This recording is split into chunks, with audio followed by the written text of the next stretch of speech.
Dispersion के हमने काफी सारे मेजर्स पढ़े हैं। आज हम इसके अंदर कुछ ऐसी टर्म पढ़ने वाले हैं इन्हीं की फर्दर जो यूज करके बने। जैसे हमारे पास मीन डेविएशन था, वो क्या था?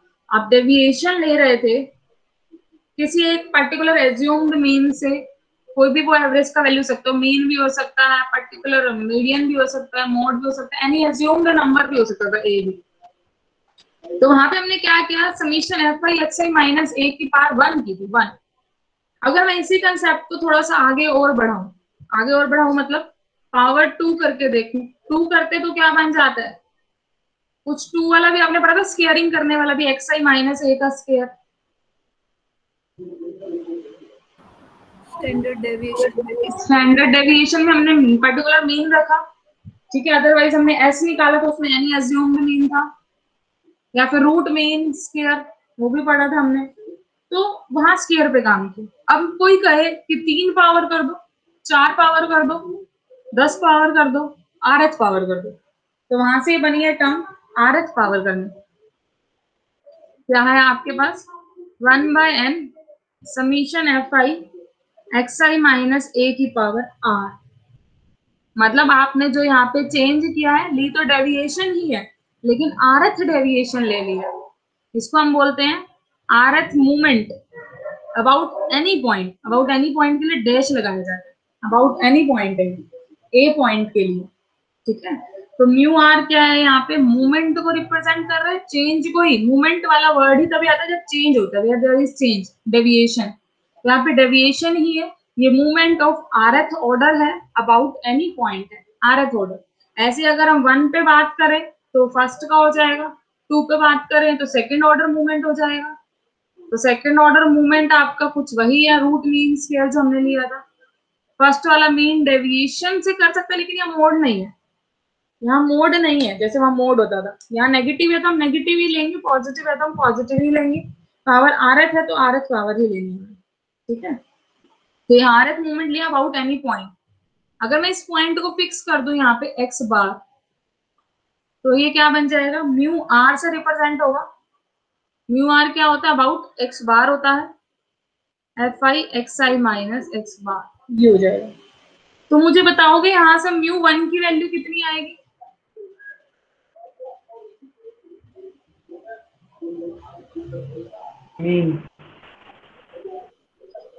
मीन आएगी कपिल। मीन तो summation F I X I by N होता था, डेविएशन अबाउट मीन 0 आएगी। मैं 0 आएगी। डेविएशन अबाउट मीन्स का जब हम सम करते हैं, ठीक है, मोड नहीं है यहाँ पे, तो हमेशा क्या आता है? 0 आता है। कल भी ये प्रॉपर्टी बताई थी, हमेशा आपको इस प्रॉपर्टी को बार बार याद रखना है। म्यू नॉट की वैल्यू बताओ क्या आएगी?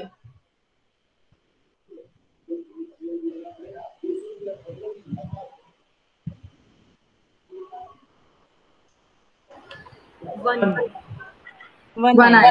कैसे? यहाँ 0 पावर करेंगे तो किसी की पावर 0, 1, ये तो 1 हो गया। Summation F I by N, summation F I खुद ही एन होता है, एन बाय एन 1 हो गया।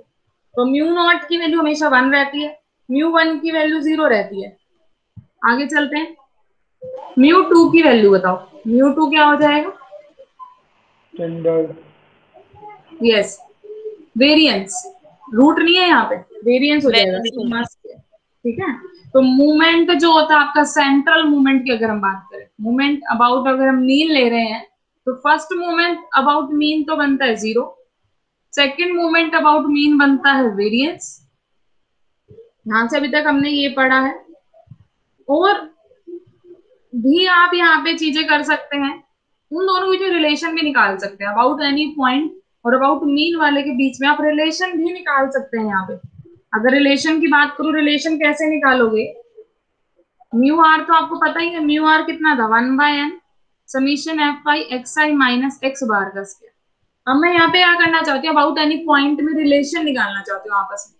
तो अबाउट एनी पॉइंट को ऐड और सब्ट्रैक्ट कर दो, जैसे हमने कल किया था रिलेशन, एक्स आई माइनस ए और प्लस ए कर दिया हमने इसके अंदर, इसका स्क्वायर, ठीक है। तो इसका अपने आप में डेरिवेशन है, इस तरीके से चल के पूरा यहाँ पे आ जाएगा X I minus A mu R में पावर आर आएगी। हाँ R power, sorry R power चल रही है, स्क्वायर वाला तो कल ही कर लिया था हमने, आज आर पावर वाला करेंगे। X I minus A plus A minus X बार, यही है आपके पास। अच्छा देखो अब इसमें हम चेंज कर सकते हैं, जैसे इसको तो हम क्या बोलते हैं, डेविएशन ही चल रही अबाउट एनी पॉइंट, तो इसको तो मैं डी आई बोल सकती हूँ, बोलने में नाम दे रहे हैं भैया, D I is equal to X I minus. इसकी वैल्यू क्या होगी, अगर आपको याद हो एक्स बार हम क्या लिखते थे, A plus 1/n summation D I X I, D I F I, ये लिखते थे हम, D I F I. D I यही होता था हमारे पास, एक्स आई माइनस ए, जो माइनस किया वही हमें ऐड करना पड़ता था मीन निकालने के। तो यहां से क्या बन गया हमारे पास,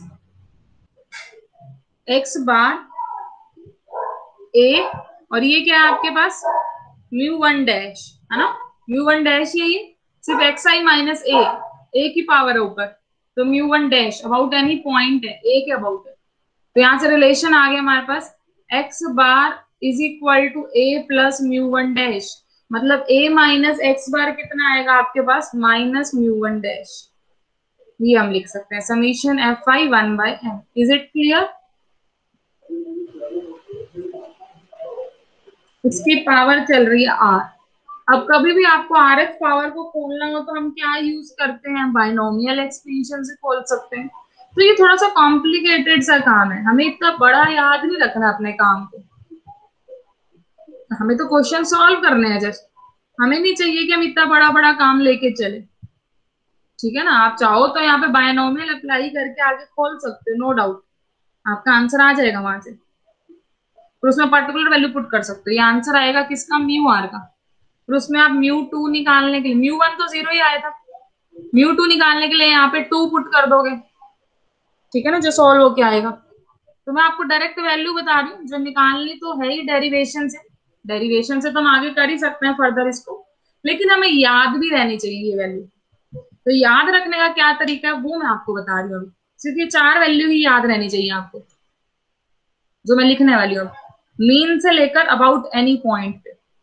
तो कैसे याद रखनी है देखो, ये तो सबको ही याद है कि म्यू वन क्या आता है, 0 आता है। म्यू टू देखते हैं, तो म्यू टू जब आप लिख रहे हैं, या आप म्यू थ्री लिख रहे हैं, या आप म्यू फोर लिख रहे हैं, सॉरी, म्यू टू लिखते हुए यहाँ पे क्या आएगा, म्यू टू डैश, यहाँ आएगा म्यू थ्री डैश, यहाँ आएगा म्यू फोर डैश, पहली टर्म तो ये आएगी, ठीक है। सेकंड टर्म आपने क्या करना है, म्यू थ्री के बाद क्या आता है, म्यू टू डैश आता है, तो second term mu two dash, फिर म्यू वन डैश, ऐसे चलते जाना है आपको, म्यू वन डैश तक जाना है। ऐसे म्यू फोर में कहां तक जाओगे, mu three dash, mu two dash, mu one dash, ये लिख लिया हमने। ऐसे म्यू टू में कहां तक जाओगे, mu two dash, mu one dash, ठीक है। अब आपने क्या करना है, पीछे से शुरू करना है, पीछे से शुरू करना है, म्यू वन डैश की पावर बढ़ानी है, म्यू वन डैश की पावर बढ़ानी है।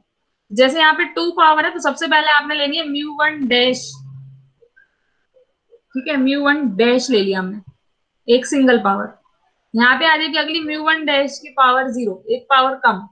जैसे अगला लिख के दिखाती हूँ, यहाँ पे 3 था तो पावर 2 से स्टार्ट करना है, म्यू वन डैश की पावर 2, यहाँ पे म्यू वन डैश की पावर 1, यहाँ पे म्यू वन डैश की पावर 0, मतलब एक कम से स्टार्ट करते हो डिक्रीजिंग में आना। ऐसे यहाँ पे करो, म्यू फोर है तो म्यू वन डैश की पावर 3, म्यू वन डैश की पावर 2, म्यू वन डैश की पावर 1, और म्यू वन डैश की पावर 0 तो वैसे ही खत्म हो जानी है, तो मैं 0 वाली हटा रही हूँ, ठीक है। अब बच गए कॉफिशिएंट। कॉफिशिएंट कैसे लगाने हैं आपको, आर्बिट्रेरी साइन, इधर प्लस है तो इधर माइनस, प्लस है तो minus plus, minus plus minus, coefficient ये हो गए।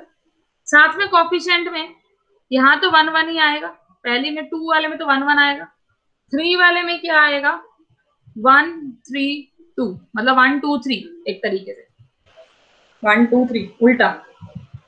तो ये थोड़े से बस आपको याद रखने हैं, 2 वाले में तो 1 1 आ रहा है, 3 वाले में 1 3 2 आ रहा है, और 4 वाले में आएगा 1 4 6 3। ये चाहे आप टेलीफोन नंबर करके याद रख लो, चाहे कैसे याद रख लो, टेलीफोन नंबर बना लो, 1 1 1 3 2 1 4 6 3, ये नंबर आपके पास।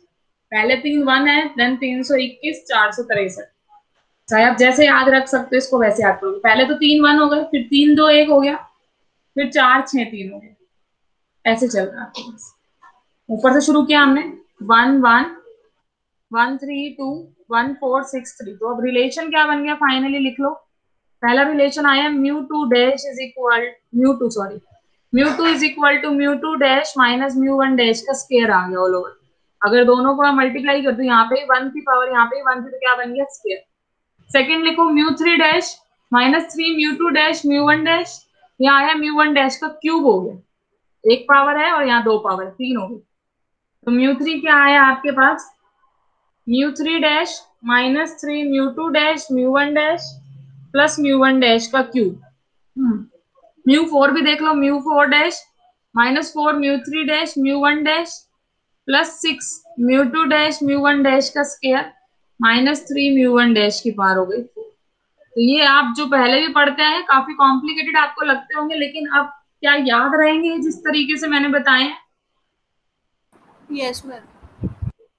ठीक है, किसी को कोई डाउट है तो दोबारा बता देते क्या तरीका है आपके पास।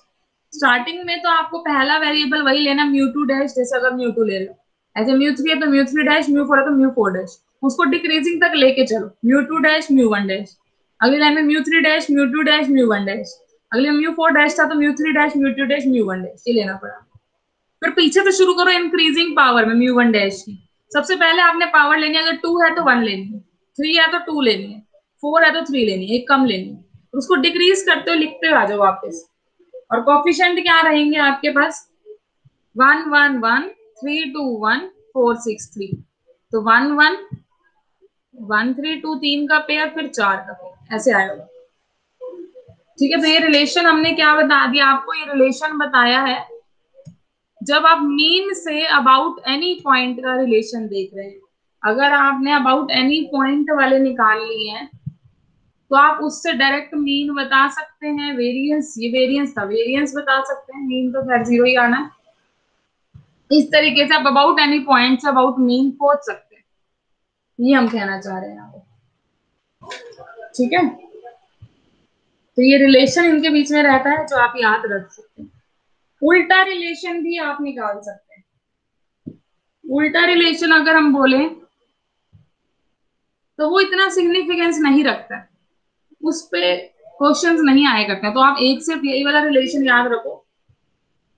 ठीक है, दूसरा आपको याद रखने की जरूरत नहीं है।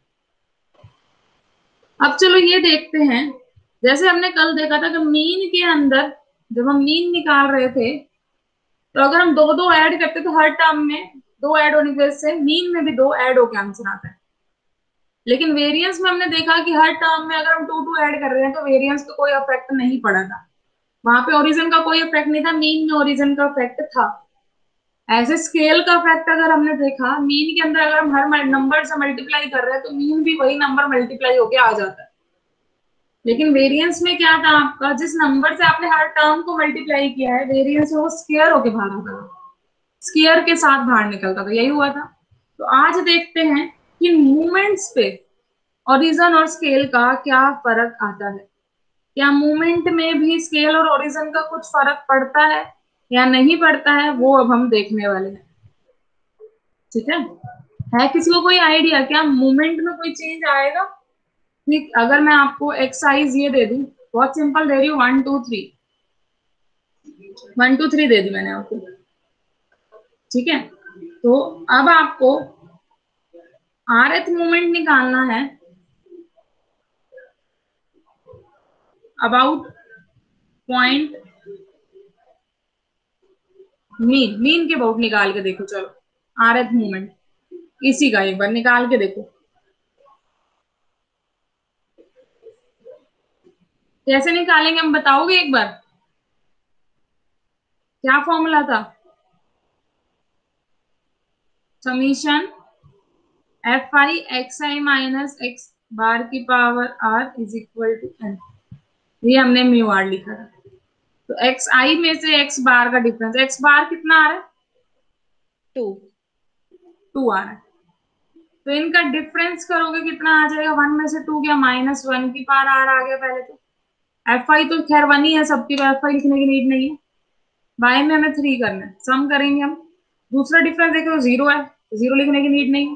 तीसरा देखेंगे तो 1 के पार आर है, ये है आपके पास, ये बना है। ठीक है, यहाँ पे अभी आंसर ये आया। डिपेंड करता है कि आप कौन सा आरएफ मूवमेंट निकाल रहे हो। अगर आप इवन वाला निकाल रहे हो तो इवन की वजह से तो आंसर बन जाएगा, ये भी 1, ये भी 1, 2/3।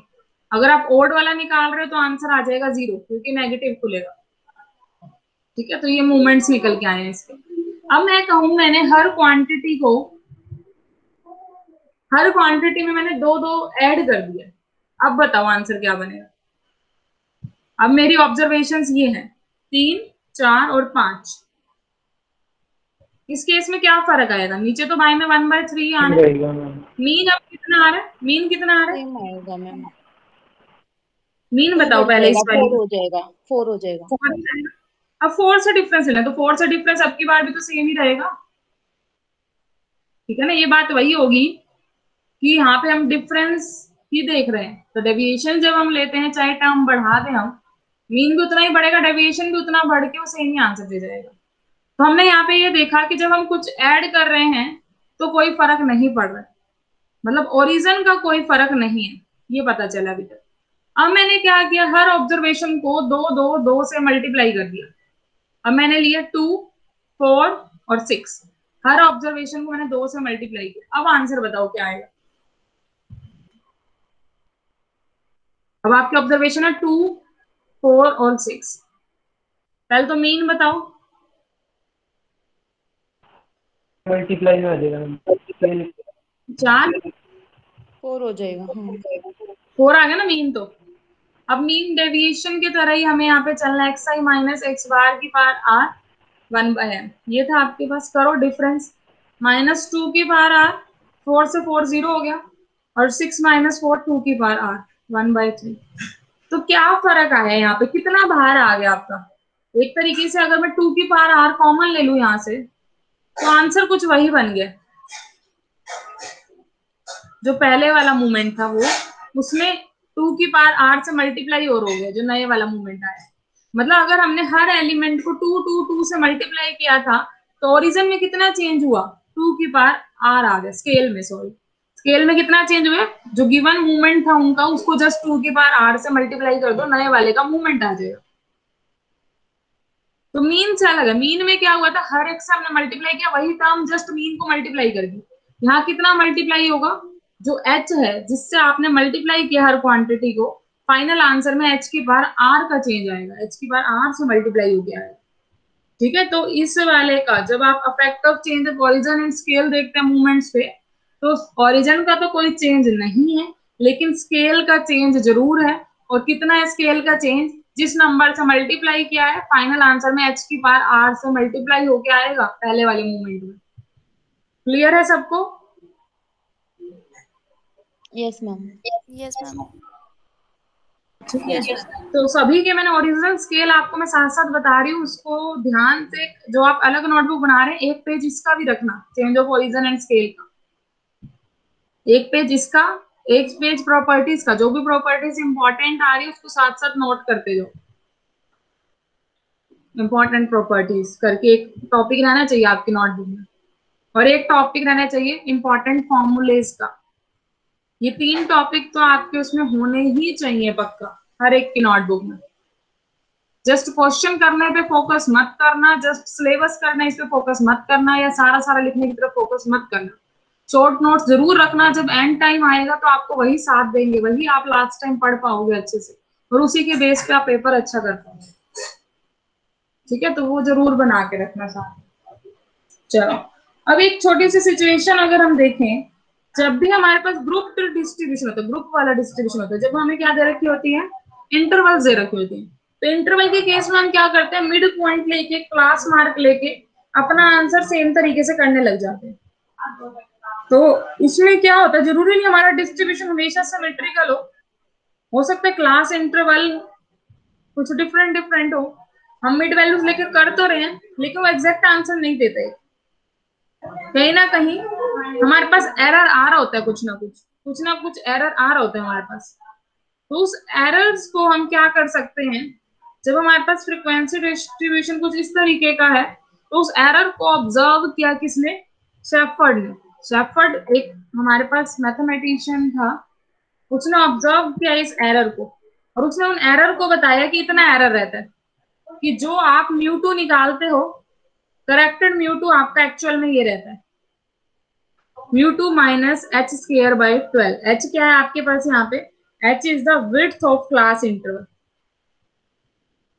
जो आप क्लास इंटरवल ले रहे हो उनकी विड्थ क्या है, जो आप आंसर निकाला आपने μ2 उसको सॉल्व करके क्लास मार्क लेके, एक्चुअल में क्लास मार्क लेने से कुछ एरर रह जाता है, तो उसने ऑब्जर्व किया, बहुत सारा क्वेश्चंस किए, एक्सपेरिमेंट्स किए, उसने ऑब्जर्व किया कि जो करेक्टेड रहता है आपके पास वो कितना रहता है, आपको माइनस h स्क्वायर बाई 12 करना पड़ता है μ2 से। μ3 में कोई एरर नहीं होता, उसने ये ऑब्जर्व किया करेक्टेड वाला μ3 रहता है, और जो μ4 है करेक्टेड वाला वो कितना रहता है आपके पास, μ4 minus h square by 2 μ2 plus 7 by 2 40 h की 4। देखो इतने इंपॉर्टेंस के तो नहीं है ये, लेकिन एक आधा क्वेश्चन अगर एक नंबर में बाय चांस की बात है, आया नहीं है अभी तक, लेकिन अगर स्पेशली लिख देता है कि शेफर्ड करेक्शन लगा के करेक्टेड मीन बताओ, करेक्टेड वेरिएंस बताओ, करेक्टेड μ4 बताओ, μ3 बताओ, तो वहां पे आपको इसका यूज करना पड़ सकता है। ठीक है, अब आपके पास यहाँ पे कुछ कोफिशिएंट्स रहते हैं जो इन्हीं से बने हुए हैं, μ2 μ3 μ4 इनसे बने हुए हैं। तो सबसे पहला कोफिशिएंट जो हमें कार्ल पियर्सन ने दिया है, पहला कोफिशिएंट है आपके पास μ3 स्क्वायर बाय μ2 क्यूब, इससे बना हुआ है।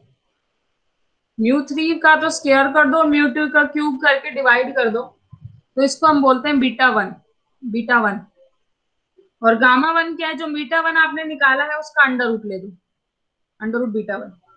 ये किसने दिया, कार्ल पियर्सन ने दिया है। एक और भी दिया हुआ है उसने साथ में, जैसे बीटा वन उसने बनाया है, ऐसे उसने एक बीटा टू भी बनाया। बीटा टू किससे बनेगा, μ4 बाई μ2 का स्क्वायर से। देखो आसान है वैसे तो याद रखने में, यहाँ 3 स्क्वायर, यहाँ 2 3, यहाँ 4 है तो यहाँ 2 का स्क्वायर है, याद रखने में आसान है। चारों को यूज करके इसने दो मेजर्स बनाए हैं नए। इन दो मेजर्स का ना बहुत बड़ा बेनिफिट मिलने वाला है हमें आगे जाके, ये याद रखना आप। जो दो मेजर्स मैंने लिखे हैं इनका बहुत बेनिफिट मिलेगा, इनकी वैल्यू से हमें पता चलेगा कि डिस्ट्रीब्यूशन स्क्यूड है या नॉट सिमेट्रिकल है। जैसे हमने वो डायग्राम बनाए थे ना कि लेफ्ट की तरफ ज्यादा झुका हुआ है, राइट की तरफ ज्यादा झुका हुआ है, या जो कर्व है आपकी वो नीचे बैठी हुई है, या पीक में ज्यादा ऊपर की तरफ, या मिडल में ही है, तो वो सारा हम इनकी वैल्यू से बता पाएंगे। जब आप μ1 μ2 μ3 μ4 निकाल सकते हो तो बीटा वन बीटा टू भी निकाल सकते हो। तो जो इनकी वैल्यू आएगी ना, उन वैल्यू को देख के हम बता पाएंगे कि जो हमारा आंसर है उसके अकॉर्डिंगली कर्व कैसी थी, उसको देख के हम बता पाएंगे। ठीक है, तो ये बहुत ही इंपॉर्टेंस रखेंगे आगे जाके, इसको माइंड में रखना। ठीक है, जैसे अभी देखते हैं, अभी 2 मिनट में पता चल जाएगा हमें।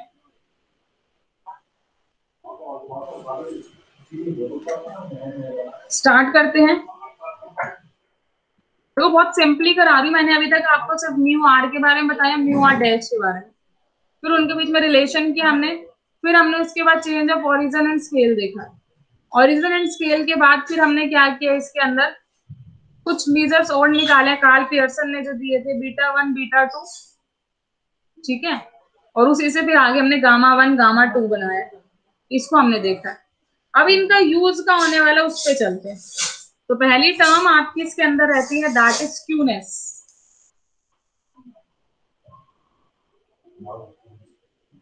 वैसे तो नाम से क्लियर होना चाहिए, स्क्यूनेस का मतलब होता है लैक ऑफ सिमेट्री,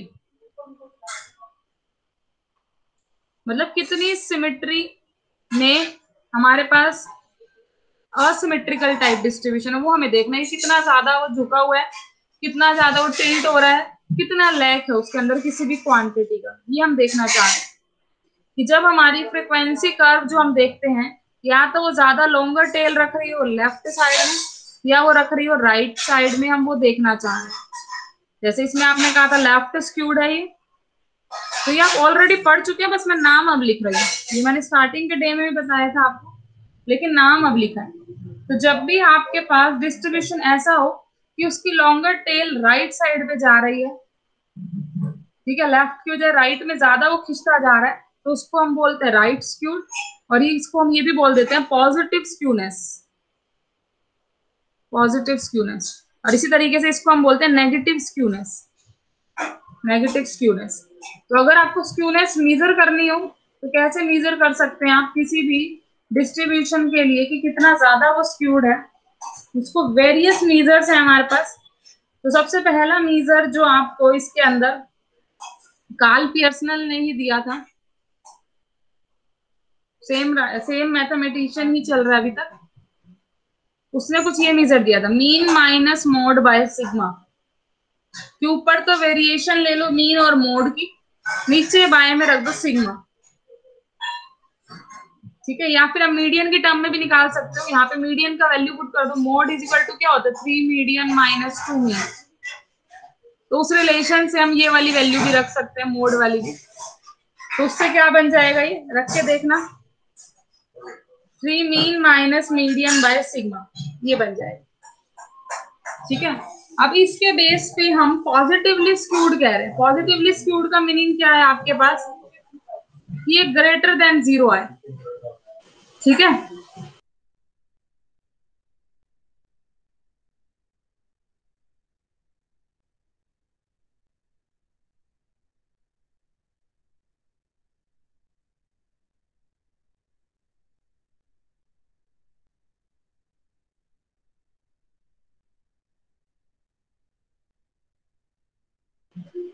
ठीक है, इसके अंदर हमारे पास जो स्क्यूनेस अगर हमें देखने की पॉजिटिव है या नहीं है, पॉजिटिव स्क्यूनेस हमने किसको बोला था कि राइटली स्क्यूड है या नहीं है, मतलब ये ग्रेटर देन 0 हो।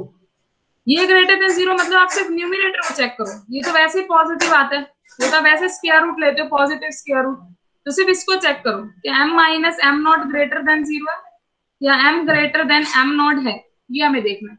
अगर आपका मीन मोड से बड़ा हो या फिर इस वाले रिलेशन से निकाले तो मीन मीडियन से बड़ा आ रहा है, तो उस केस में हम कहते हैं कि वो पॉजिटिवली स्क्यूड है। आप ऐसे भी देख सकते हैं, जब हमने डायग्राम बनाया था पॉजिटिवली स्क्यूड का, राइट की तरफ ज्यादा झुका हुआ, तो आप इस केस में देखोगे मोड तो हाईएस्ट फ्रिक्वेंसी पे मिलता है, मीडियन बीचों बीच रहता है, तो मोड पक्का यहीं पे ही बनेगा, सॉरी मीन यहीं पे बनेगा जो बच गया।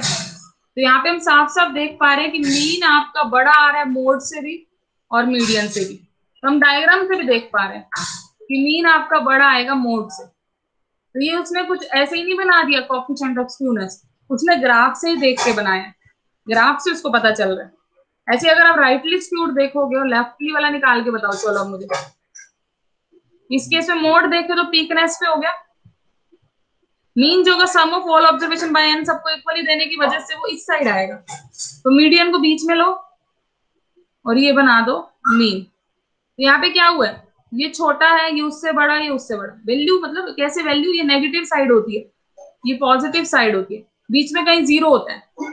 जैसे आप पॉजिटिव एक्सिस लेते हो लाइन, ये वही है, लाइन ही है ये, जैसे राइट की तरफ जाओगे नंबर बड़ा होता जाएगा। तो इस केस में क्या आया, मोड बड़ा आया आपका मीन से, अगर आप ये भी कह सकते हो कि मीडियन बड़ा है मीन से। तो ये भी क्या दिखा रहा है आपको, नेगेटिवली स्क्यूड दिखा रहा है, ठीक है, to the left side skewed दिखा रहा है ये आपको। तो पॉजिटिव स्क्यूड कब होगा, जब आपका एसके की वैल्यू ग्रेटर देन 0 होगी, नेगेटिवली स्क्यूड कब होगा, जब एसके की वैल्यू लेस देन 0 होगी, और वो आप ग्राफ से भी देख पा रहे हो जैसे हमने देखा इसको, ठीक है। चलो ये तो हमें दिया था मीन मीडियन मोड के बेस पे कार्ल पियर्सन ने। ऐसे हमें पिछले वाले मेजर पे एक और मैथमेटिशियन ने दिया है जिसको हम बोलते हैं बाउलेस कोएफिशिएंट। क्या कोएफिशिएंट है स्क्यूनेस का, एसके की वैल्यू इस केस में क्या है, Q3 में से माइनस करो median, minus median minus Q3 sorry Q1, और नीचे इन्हीं का क्या कर दो सम, इन्हीं का सम करना आपने नीचे, ये है आपके पास, ठीक है। जैसे ग्राफ से अगर आप देखो, कोई भी ग्राफ ले लो आप, एक ये वाला ले लिया हमने, तो आपको पता है Q1 तो सबसे पहले मिल जाता है जो डिस्ट्रीब्यूशन को 1/4 में डिवाइड करते हैं, Q3 कहीं बाद में मिलता है, Q2 आपको मीडियन की तरह मिलता है, ऐसे होता है मीडियन। तो यहाँ पे हम क्या कर रहे हैं, Q3 में से माइनस मीडियन, ये वाला डिस्टेंस, इस डिस्टेंस में से इस डिस्टेंस को हम माइनस कर रहे हैं, ठीक है, और बाय में इन्हीं को हम प्लस कर रहे हैं। तो प्लस में तो कोई फर्क नहीं पड़ना, प्लस से नहीं मेन फर्क आएगा, फर्क आएगा इनके डिफरेंस से। इनके डिफरेंस से पता चलेगा कि ये वाली लाइन बड़ी है या ये वाली लाइन बड़ी है, उससे फर्क पड़ेगा।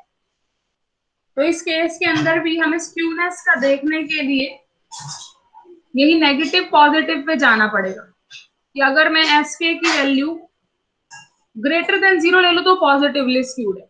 ग्रेटर देन 0 लेके देखो, ये ग्रेटर देन 0 मतलब Q3 minus MD greater than MD minus Q1, मतलब ये वाला डिस्टेंस आपका बड़ा होना चाहिए इससे, जैसे आपने देखा भी है पॉजिटिवली स्क्यूड में यही तो बना आपके पास। ऐसे नेगेटिवली स्क्यूड का निकालोगे तो उल्टा हो जाएगा। तो ग्राफ से देख के आप इजीली बता सकते हैं। थोड़ा सा और बताऊं, अगर इन्होंने ये भी बताया है कि जो इसका आंसर रहता है हमेशा, जो हम ये एसके की वैल्यूज निकालते हैं, ये वैल्यू -1 से लेकर 1 के बीच में ही लाई करती है हमेशा। जो भी इसका आंसर आएगा वो हमेशा -1 से 1 के बीच में ही लाई करेगा। ठीक है, जो बोले ने कॉफिशिएंट दिया है ये हमेशा -1 से 1 के बीच में लाई करता है। 0 तभी होगा जब बिल्कुल स्क्यूड डिस्ट्रीब्यूशन हो गया, बिल्कुल सिमेट्रिकल है, दोनों तरफ से बराबर है। तो उस केस में क्या होता है, आपका मीन मीडियन मोड सब बराबर हो जाता है, हर क्वांटिटी आपकी इकट्ठी हो जाती है। तो स्क्यूनेस तभी 0 आएगी जब वो बिल्कुल सिमेट्रिकल है, जब ये इक्वल हो गया, डिस्टेंस एकदम सिमेट्रिकली डिस्ट्रीब्यूट हो गया आपके पास। ठीक है, तो आज इसको एक बार अच्छे से अपना देख के आओ। ठीक है, -1 से 1 के बीच में लाई करेगा इसके वाला गोले वाला। लेकिन जो ऊपर कार्ल पियर्सन वाला था, कार्ल पियर्सन वाले का डिस्टेंस आपका लाई कर सकता है 3 तक, -3 से 3 के बीच में लाई करेगा इसका। तो दोनों वाले आपके आ जाते हैं 1-1 मार्क में कि जो कार्ल पियर्सन ने दिया हुआ है स्क्यूनेस का वो किसके बीच में लाई करता है, और जो बोले ने दिया हुआ वो किसके बीच में लाई करता है, ये आपके पास आ जाता है। ठीक है, तो ध्यान, प्रैक्टिकल पे इतना फोकस नहीं करूंगी, बहुत कम क्वेश्चन आते हैं यहाँ से। तो आज हम काम कर रहे हैं वहां से क्वेश्चन ना के बराबर है। लास्ट रहेगी आपका कुर्टोसिस। कुर्टोसिस में क्या होता है आपके पास, आपको आइडिया ऐसा चाहिए कि जो हमारी कर्व है वो कितनी ज्यादा डेप्थ में, मतलब कितनी पीकनेस है उसके अंदर, हम ये देखना चाह रहे हैं कि कर्व फ्लैट तो नहीं है या फिर कर्व पीक तो नहीं है। ये हम देखना चाह रहे हैं कि जो कर्व है वो बिल्कुल ही ऐसे नीचे से होके जा रही है, या फिर हम कहें ऐसे ऊपर से होके जा रही है, या हम कहें कि बहुत ही ऊपर से होके जा रही है। ये 3 टाइप की कर्व हम पढ़ना चाह रहे हैं। तो जो बिल्कुल ही ऊपर से होके जाती है उसको हम बोलते हैं लैप्टोकर्टिव। नाम से ध्यान रखना, L मतलब लार्ज, L मतलब लैप्टोकर्टिव, L लार्ज, L लैप्टोकर्टिव। ऑप्शन में एक ऑप्शन तो आएगा ही आएगा ना, तो L वाला जो ऑप्शन होगा वही आपका आंसर होगा पीक कर्व वाले में। अगर पीकनेस बहुत ज्यादा है, पीकनेस ज्यादा मतलब